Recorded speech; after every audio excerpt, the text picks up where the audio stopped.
إن الحمد لله نحمده ونستعينه ونستغفره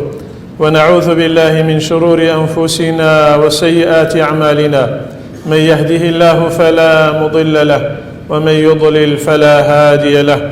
وأشهد أن لا إله إلا الله وحده لا شريك له، وأشهد أن محمدا عبده ورسوله. يا أيها الذين آمنوا اتقوا الله حق تقاته ولا تموتن إلا وأنتم مسلمون. يا أيها الناس اتقوا ربكم الذي خلقكم من نفس واحدة وخلق منها زوجها وبث منهما رجالا كثيرا ونساء، واتقوا الله الذي تساءلون به والأرحام إن الله كان عليكم رقيبا.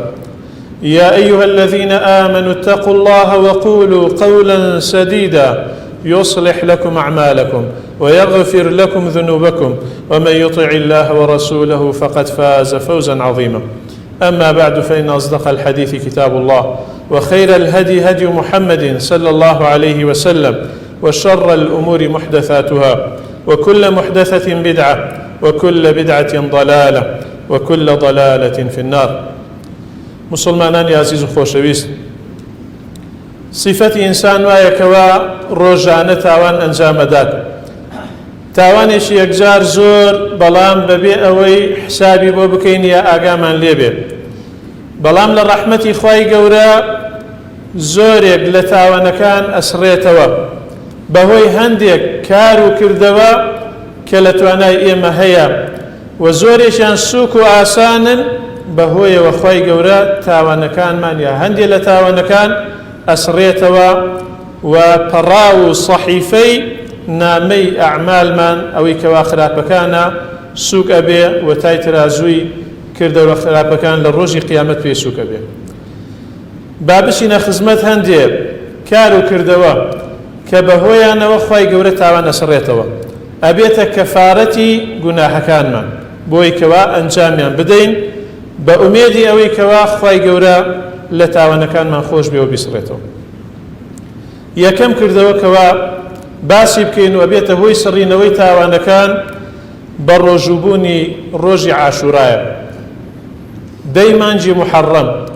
پێغەمبەری خوا صلی الله عليه وسلم کاتێ کۆچی کرد بۆ مەدینە، بینی جوولەکە لە مەدینەیە لە دەی محەڕەمە بە ڕۆژوە بن. پرسیاری کرد، فەرمووی بۆچی لەم ڕۆژەیە جوولەکە بە ڕۆژون؟ وتیان ئەمە ڕۆژێکە خوای گەورە موسای تیا ڕزگار کرد عەلەیهی سەڵات وەسەلام، و فیرعەون و سەربازەکانی لەو ڕۆژەیە لە ئاوەکەیە غەرق بوون. خوای گەورە موسای لە دەستی فیرعەون لەگە مسلمانان ڕزگار بوون. بۆیە فەصامەه موسا شوکرن، موسا وەکو شوکرانە بژێری بۆ خوای گەورە ئەو ڕۆژە بە ڕۆژوو بوو کە خوای گەورە ڕزگاری کرد، وەکو سوپاسگوزاری بۆ خوای گەورە لەو ڕۆژەیە بە ڕۆژوو بوو. ئێستەش جوولەکە بە ڕۆژون. پێغەمبەری خوا صلى الله عليه وسلم فەرمووی نحن أحق بموسى منكم فصامه وأمر بصيامه. فەرمووی ئێمە لە پێشترین بە موسا لە ئێوە. موسا برای منە، پێغەمبەر بووە، سەڵات و سەلامی خوای گەورەی لەسەر بێ. بۆیە خۆیشی بە ڕۆژوو بوو، فەرمانی کرد مسلمانانیش بە ڕۆژوو بن. ئەمە پێش ئەوەی کەوا ڕۆژووی مانجی ڕەمەزان فەرز بێ، فەرمانی کرد واجب بوو لەسەر مسلمانان کەوا ڕۆژی عەرەفە بە ڕۆژوو بن. بەڵام دوایی کە ڕۆژووی مانجی ڕەمەزان فەرز بوو، ڕۆژی عەرەفە بوو بە سونەت. سونەتە هەتا ئێستا کەوا مسلمانان لەو ڕۆژەیە بە ڕۆژوو بن. و فەزڵ و پلەپایەیەکی زۆری هەیە، وەکو پێغەمبەری خوا صلی الله عليه وسلم لە فەرمودەی ئیمام موسلیمە جێڕێتەوە، فەرمێ وەصیام یومی عاشورا أحتسب على الله أن يكفر السنة التي قبله. بروجبوني تنها روج عاشوراء دي محرم من وحسابكمو أميد أكم لخواي قورا كببيت هوي سرينوي تاواني صالي رابردو يقروج بروجو أبي خواي قورا تاواني يك صالي كد أسريتو. أمش رحمته فضل مهرباني خواي قوريا لما وي صاليك كتنها تاوانت كردوا بەهۆی ئەم ڕۆژەوە کە تایە بە ڕۆژوو ئەبی بۆ خوای گەورە، خوای گەورە زۆرێک لە تاوانەکان ئەسڕێتەوە. و هەروە لە فەرمودەی ترا فەرمیەوە من صام عاشورا غفر له سنة. هەر کەسی عاشورا بە ڕۆژوو بێ، خوای گەورە لە تاوانی یەک ساڵی خۆش ئەبێ. بەڵام بۆ ئەوەی مخالفەی جوولەکە بکە، پێغەمبەری خوا صلی الله عليه وسلم پێی خۆش بووە لە هەموو شتێکە پێچەوانەی ئەهلی کتاب بێ، پێچەوانەی مشریکین و ئاگرپەرستەکان بێ، لە هیچ شتێکە وەک ئەوان نەبێ. بۆیە فەرمووی ئەگەر بمێنم بۆ ساڵی داهاتوو ئینشاءڵڵا نوێژ بە ڕۆژوە بم، نەگەی بە ساڵی داهاتوو وەفاتی کرد. کەواتە ئێستا سنەتە 9 و 10 بە ڕۆژوو بی. دەیەکە تاوانی ساڵێکت ئەسڕێتەوە، 9 مانجیش بۆ ئەوەی کەوا پێچەوانەی جوولەکە بکەیت و عیبادەتت وەکو عیبادەتی ئەوان نەبێ. بۆیە پێویستە ئینسانی مسلمان خۆی گورجوگۆڵ کاتەوە ئەم دوو ڕۆژە بە ڕۆژوو بێ.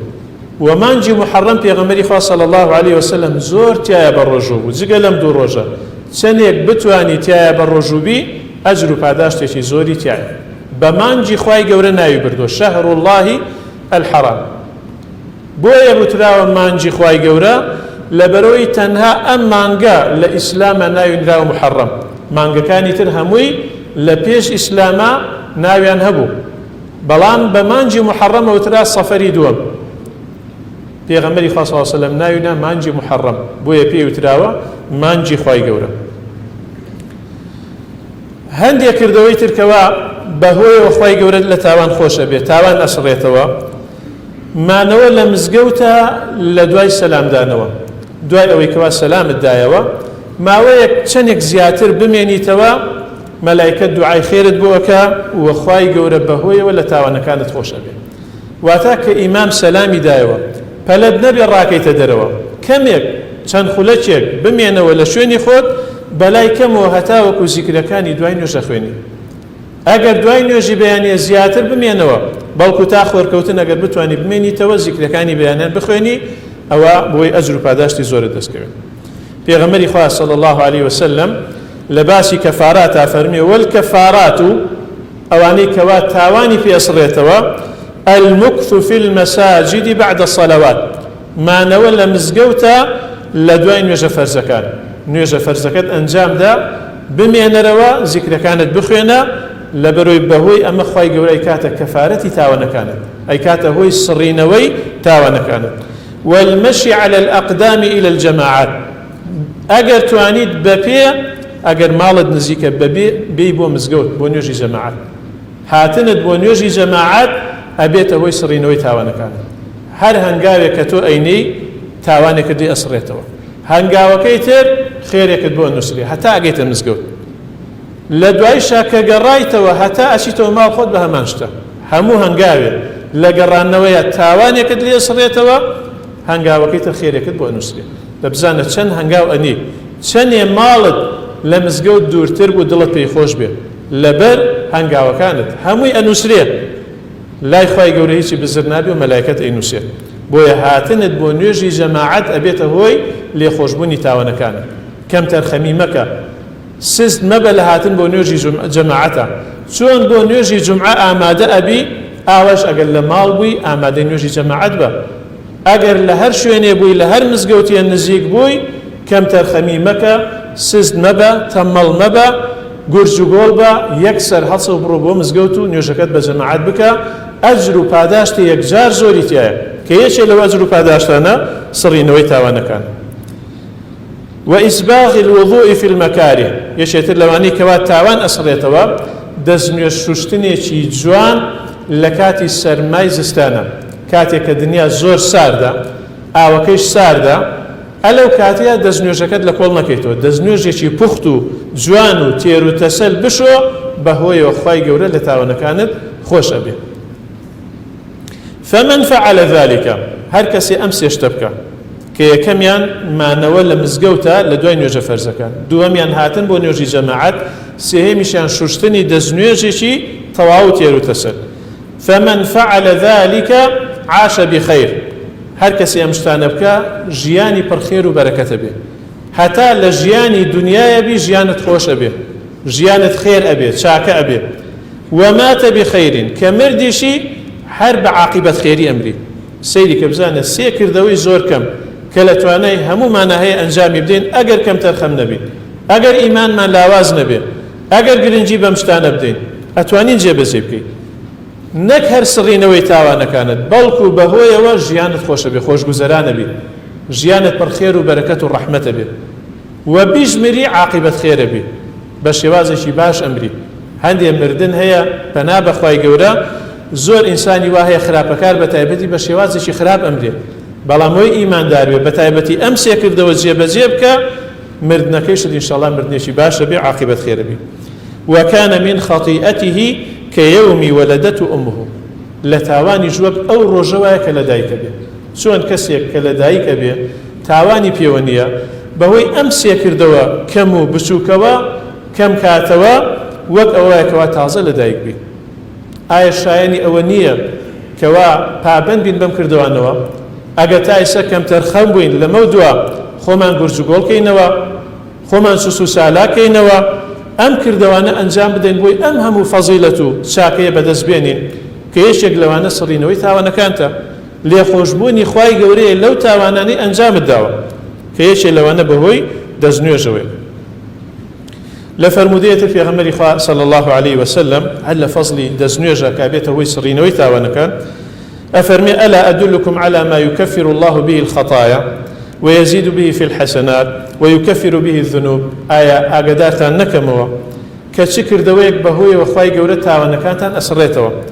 و حەسەنات و چاکەکانتان زیاد ئەکا و ئەبێتە هۆی سڕینەوەی گوناهەکانتان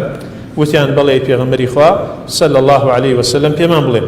فرمي إسباغ الوضوء في المكروهات وكثرة الخطى إلى المساجد وانتظار الصلاة بعد الصلاة فذلكم الرباط فرموي دزن شوشتن لكاتك الدنيا ساردة وهي زانان لقى الدنيا گرم بو ئاوەکە گەرم بوو دەستنوێژێکی تەواو ڕێک و پێک بشوی هەمان فەزلە دەسەکەوێ مەبەست ئەوەیە کە تۆ لە کاتی دەستنوێژگرتنا تووشی ناڕەحەتیەکە بی بەهۆیەوە خوای گەورە ئەجر و پاداش دەداتەوە بەهۆیەوە لە تاوانت خۆشە بێ و زۆر هەنگاونان بۆ مزگەوت وەکو وتمان چەندێ ماڵت دوور بێ هەنگاوی زیاتر بنێی بەهۆیەوە خوای گەورە لێت خۆشە بێ و چاوەڕێکردنی نوێژ لە دوای نوێژێکت بە جەماعەت کرد چاوەڕێی نوێژێتر بی نەک ڕۆژی جومعە کە لە مزگەوت دەرچووی تا جومعەکەی تر مزگەوت نەبینیتەوە بۆ واکەی بۆ لەم ئەجر و پاداشتانە خۆت بێبەش دەکەی دنیا ئەوە تێنێ کەوا لە ماڵەکەی خوای گەورە و لە عیبادەت دوورت خاتەوە ئەگەر دنیا و کار و کاسبی بێ بەهۆیەوە لە مزگەوت و لە نوێژی جەماعەت و لە زیکر و لە قورئان خوێندن دوورت خاتەوە وەڵای ئەو دنیا و کاسبی خێریتیان نییە و بەشی مزگەوتی شەکات و هەر فەرزیە چەند خولەشێک دەوێت بۆی کەوا بێی نوێژەکەت لە مزگەوتە ئەنجام بدەیت لە هەر شوێنێبی سوپاس بە خوای گەورە مزگەوت هەیە و کراوەیە بۆ ناچیتە ماڵەکانی خوای گەورە چاوەڕێی نوێژەکەت کرد چاوەڕێی نوێژەکەی تر بە ئەو نوێژەت کرد چاوەڕێی نوێژەتر بە ورجل قلبه معلق بالمساجد کەسێکەوە دڵی پەیوەست بێ بە مزگەوتەوە لە ژێر سێبەری عەرشی خوا بێ لێرەش خوای گەورە لە تاوانەکانت خۆشە بێ و تاوانەکانت ئەسڕێتەوە بە تایبەتی دەستنوێژ کاتێک کە دەستنوێژ ئەشۆی لەگەڵ شوشتنی هەر ئەندامێک لە ئەندامەکانی دەستنوێژ هەر تاوانێک بەو ئەندامە کردبێتت لەگەڵ ئەو دەستنوێژەکەی ئەڕات و پێی پاکە بیتەوە لە فەرمودەیەتر ئیمام مسلمی جێڕێتەوە پێغەمبەری خوا فەرمێ صلی الله عليه وسلم إذا توضأ العبد المسلم أو المؤمن كاتيكوا باوردار مسلمان دزنوج أجري فغسل وجهه كاتيكوا دمساوشوا خرج من وجهه كل خطيئة نظر إليها بعينه مع الماء همو تاوانك كبتشاو كردوتا نظريك كردوها لقل آوي أو دزنوجيا دي تخوارو تاوان بدمساو توا نامنت أو مع آخر قطر الماء ياخذ لقل دوا دلوبا أو لدمساود أسوريتوا دوا تاوان لتو هلا وريو بيتو نامن فإذا غسل يديه خرج من يديه كل خطيئة كان بطشتها يداه مع الماء كاتك دست أشوي هر تاوانيك بدس أنجام الدعوة دست دريش كردو بو تاوانيا لقل آوي أو دس نجخواي قورا لو تاوانا نخوش بك وبدست أنجام الدعوة ياخذ لقل دوا دلوبا آوي كوا لدست أشوريته فإذا غسل رجليه خرجت كل خطيئة مشتها رجلاه مع الماء كاتك بي كانت أشوي هر تاوانك كببي أنجام الدعوة هنقاود ناوى بو شوينشي خراب بو تاواني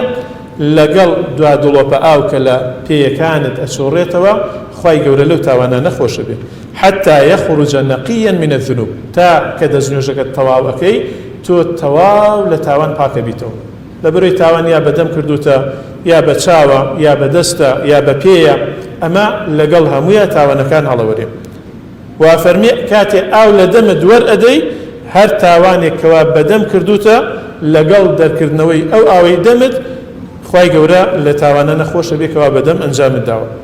و بە هەموو ئەندامەکان یەک دێتە سەری ئیلا هەر هەمووی پاک ئەبیتەوە لە تاوان لە فەرمودەی ترا هەر ئیمام مسلم لە ڕیوایەتی ترا فەرمێ دوای ئەوەی کەوا دەست نوێژەکە شوشت فإن هو قام فصلى دعاء حسيدور كاد نوجك سنة دزنوش فحمد الله وأثنى عليه ومجده بالذي هو له أهل حمد سنة استعيشي خواهي قوراكي لدعاء استفتاح كتياتي وفرغ قلبه لله تعالى ضلت خالقي بوخوا يعني ضلت لا نوجكت به هول ديكاتي كنوجكي دالغد نروا إلا انصرف من خطيئته كهيئته يوم ولدته أمه دعاء أوي كوا دور كات نوجكاكي تۆ تەواو ئەبی حاڵە دوایەوە و کاتێکەوە لە دایکە بی چۆن مرۆڤ لە دایکە بێ تاوانی پێوە نامێنێ بەو دوور کاتە نوێژە بەو دەست نوێژە ڕێک و پێکە بەو دوور کاتە نوێژە خوای گەورە لە تاوان پاکت ئەکاتەوە بۆیە کاتێک دەست نوێژ ئەگری بەو شێوازە دەست نوێژ بگرێ کە پێغەمبەری خوا صلی الله علیه وسلم دەست نوێژی شوشتووە با دەست نوێژەکەت لەسەر سنت بێ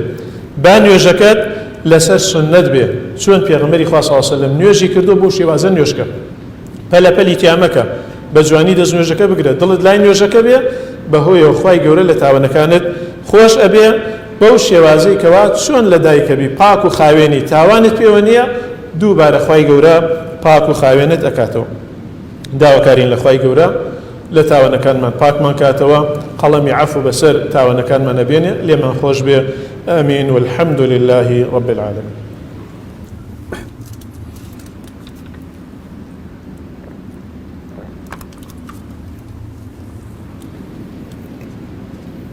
الحمد لله رب العالمين والصلاة والسلام على نبينا محمد وعلى آله وصحبه أجمعين ومن تبعهم بإحسان إلى يوم الدين يشتر لو شتاني كوابه هو وخواي قورا لتاوان باك ما نكاتو النخوشية كلام سردمية بناشكرين نبي زورها نخوشي هي كم مال هي نخوشي تيا نبي كم كسيا زور لزور كاني نخوشي نبي أم نخوشيا رحمته للايان خواي قورو بمرجع إنساني ماندار ناشكر نبي ناشكري نكي قليو قازنده لخواي قورو نكي لا يخلشي حالي خود امشو خوم لينكوتو وزعم وايا ايشو آزارم وايا جيانم نيا ئاوام کردو ئەمەم بەسەر هاتوو ئەمە خوای گەورە تۆی نەخۆش کردو نابێ گلەی لە خوا بکەی لای کەسێک لای عەبدێکی ضەعیف ئەبێ ڕازی بی ئەبێ سەبر بگری ئارام بگری لەسەر ئەو نەخۆشیە و ئەبێ شوکرانە بژێری خوای گەورە بکەیت و ئەبێ حەمد و سەنا و ستایشی خوای گەورە بکەیت و پێ ڕازی بی ئەگەر بەم شێوازە تۆ مامەڵەت لەگەڵ ئەو نەخۆشیە کرد کە خوای گەورە بۆ تۆی ناردووە ئەوە خوای گەورە لە گوناه و تاوان پاکت ئەکاتەوە پێغەمبەری خوا صلی الله عليه وسلم لا فرمودەیەکە کە قودسیە فەرمێ خوای گەورە فەرمێ إذا ابتليت عبدي المؤمن فلم يشكني إلى عواده أطلقته من إساري خوای گەورە فەرمێ ئەگەر بەندە باوەڕدارەکەی خۆم نەخۆش خست ئەو بەندەی من شەکوا و گلەی و گازندەی لە من نەکرد لە لای میوانەکانی نەخۆش کاتێک کەسێک ئەچێتە لای زۆر کەس عادەتی وایە ئیترەکەوێتە باسکردنی خۆی ناڕەحەتیەکانی ئێش و ئازارەکانی معاناتی کامە باش نییە لەبەروی ئەو کەسە ناتوانێت شیفای تۆ بدە ناتوانێت سوودێکت پێ بگەێنێ ئەوەی شیفاتەدا خوای گەورەیە خوای گەورە خۆی ئاگای لە حاڵی تۆیە ئەو تۆی نەخۆش خستووە ئەبێ وەکو دیاریە گۆری بگری فەرمێ کە شەکوا و گلەی و گازندەی لە لای میوانەکان لە من نەکرد ئەوە من ئازادێکم چۆن کەسێک بەندەیەک بێ دیلێک بێ ئازاد بکرێ من ئازادێکم لەو نەخۆشیە ثم أبدلته لحما خيرا من لحمه ئەگەر لاواز بووە دوای ئەوە گۆشتێکی پێ بەخشم باشتر لە گۆشتەکەی خۆی قەڵەوێکەمەوە پتەوێکەمەوە ودما خيرا من دمه ئەگەر خوێنی کەمی کردو خوێنێکی باشتری پێ بەخشم ثم يستأنف العمل دوای بۆ خۆی لە تاوان پاکە بێتەوە سەر لە نوێ دەسەکاتەوە بەکردەوەی چاک بە مەرجێک گلەی و گازندە لەخوا نەکەی لە فەرمودەیە ترا کە هەردووشی لە سلسلەی صحیحەیە هاتووە شەدادی کوڕی ئەوس و سونابحی چوونە لای نەخۆشێک سەردانیان کرد پیان وت كيف أصبحت وضعت چۆنە قال أصبحت بنعمة کابرا زۆر نەخۆشە بەڵام مەڵێ سوپاس بۆخوا لە ناز و نیعمەتە زۆر کەسەیە چەندی ئێش و ئازاری هەیە شەو تا بەیانی خەوی نییە بەیانی میوانێکە ڕاڵێ سوپاس بەخوای گەورە زۆر باشم لە من باشتر نییە لە کاتێکا کە وەزعی زۆر خراپ ئەم پیاوەی ژوا فەرمێ شەداد پێیە فەرمێ ئەبشر بکەفاراتی سەیئاتی وحەطی الخەطایا مژدە بێلێت مادەم تۆ نەشکرانە بژێری مژدە بێلێت بەسڕینەوەی تاوانەکانت بەڕەشبوونەوەی گوناحەکانت فإني سمعت رسول الله صلى الله عليه وسلم يقول جوم لي بوا پیغمبری خواه صلى الله عليه وسلم يفرمو إن الله عز وجل يقول خواهي قورا فرمي إذا أنا ابتليت عبدا من عبادي مؤمنا خواهي قورا فرمي أقر بندي لبند باوردارك أنا متاخي كردو نخوش نقص فحمدني على ما ابتليته حمد سنا استعيشي منك وصبر على ما ابتليته صبر آرام بقري لسلو إيشو آزار نار حتى يعني كواتوشي بوا فإنه يقوم من مضجعه ذلك كيوم ولدته أمه من الخطايا كاتي لو جاية هل أسيو أروى وقعوا الرجوة كوالا دايك به عيبهوي نخوشية وخواي قولتها وانا كانت أسرته باك بيته بلان بكام مرج بو مرزاني باس ما كرت أما تو أقر ناشكري بكي أقر رزامن نبي أقر حمد سناي خواي قولة نكي أو كاتا هر نخوش كوتويته بلان لم أجرو پاداشت بي بشري بۆیە هەر کەسێ نەخۆشکە و یا نەخۆشیەکی هەیە وەکو دیارەک وەری بگرە وەک ڕێزلێنانێکی خوای گەورە لە تۆ وەری بگرە وەک ئەوەی کە خوای گەورە بەسەرتی کردوتەوە لەبەرەوەی کە بەم نەخۆشیە تۆ گوناحت پێی هەڵ ئەوەرێ بەڵام چۆن هەڵوەرینێک وەک ئەو ڕۆژەی کەوا لە دایکە بی ويقول الرب تبارك وتعالى للحفظة خوای گەورە پەروەردگار بە مەلایکەتەکانە فەرمی ئەوانەی کەوا کردەوەی مرۆڤ نووسن أنا قيدت عبدي وابتليته أم بندي من واملي كردو كواتواني عملو كردوي ساشي نبي من بستومته ولا مالا ناتواني بسيطة درو نيوجي جماعاتك ناتواني الروجي سنة بقري ناتواني قرآن بخويني ناتواني وكو بي ذكر يادي خواهي قوربك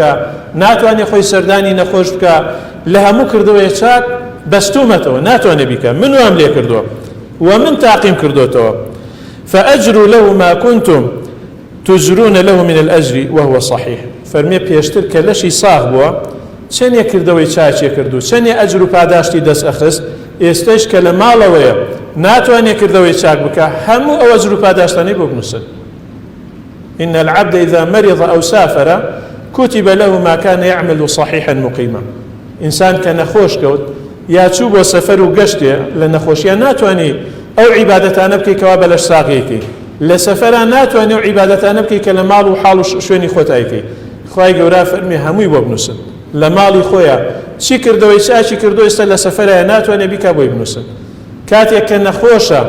ناتوانێت ئەو کردوانە بکە بەلەش ساغی کردوەتی هەمووی بۆ بنووسن ئەمە هەمووی ڕەحمەت و فەزڵ و کەرەمی خوای گەورەیە بۆیە ئینسانی ماندار